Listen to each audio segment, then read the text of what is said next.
नमस्कार शेतकरी मित्रांनो, मी प्रवीण राजमाने आपलं सर्वांचं कृषी मित्र प्रवीण या युट्यूब चॅनलमध्ये स्वागत करतो। आजच्या व्हिडिओमध्ये आपण अद्रक पिकावरती पहिली फवारणी किती दिवसांनी घ्यायची, त्याचबरोबर कोणती घेतली पाहिजे याबद्दल सविस्तर माहिती पाहणार आहोत। शेतकरी मित्रांनो, साधारणपणे अद्रक पीक हे 25 ते 30 दिवसाचं झाल्यानंतर फुटवी निघाल्यानंतर पहिली फवारणी घेणं अतिशय महत्त्वाचं आहे। पहिली फवारणी का महत्त्वाची आहे तर त्याच्यामध्ये सुरुवातीच्या काळामध्ये बुरशीजन्य रोगाचा प्रादुर्भाव, त्याचबरोबर कंदमाशी, मुळे खाणारी अळी आणि जे काही मुळे कुजणारे रोग असतात याचा प्रादुर्भाव होत असतो। त्याचा कंट्रोल करण्यासाठी ही फवारणी घेणं अतिशय आवश्यक आहे।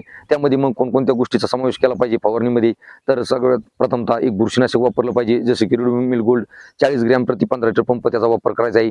त्याचबरोबर कंदमाशी आणि मुळे खाणारी अळी कंट्रोल करण्यासाठी आपल्याला क्लोरोसायपर 30 ते 35 मिली प्रति 15 लिटर पंप आपल्याला वापरायचा आहे।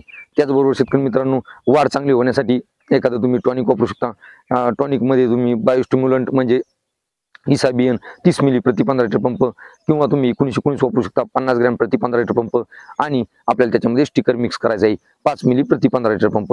अशा पद्धतीचं कॉम्बिनेशन करून शेतकरी मित्रांनो आपल्याला अद्रक पिकावरती फवारणी घ्यायची आहे, जेणेकरून बुरशीजन्य रोग तसेच कीटकांपासून सुरक्षा मिळेल। तुम्ही पाहू शकता या अद्रक पीक अशा पद्धतीने झालेलं आहे। जवळजवळ आता हे आपलं पीक 40 दिवसात झालेलं आहे। अशा पद्धतीचे फुटवे दिसत आहेत। तुम्हाला व्हिडिओ कसा वाटला, आवडला असेल तर लाईक करा, शेअर करा, सबस्क्राईब करा। धन्यवाद।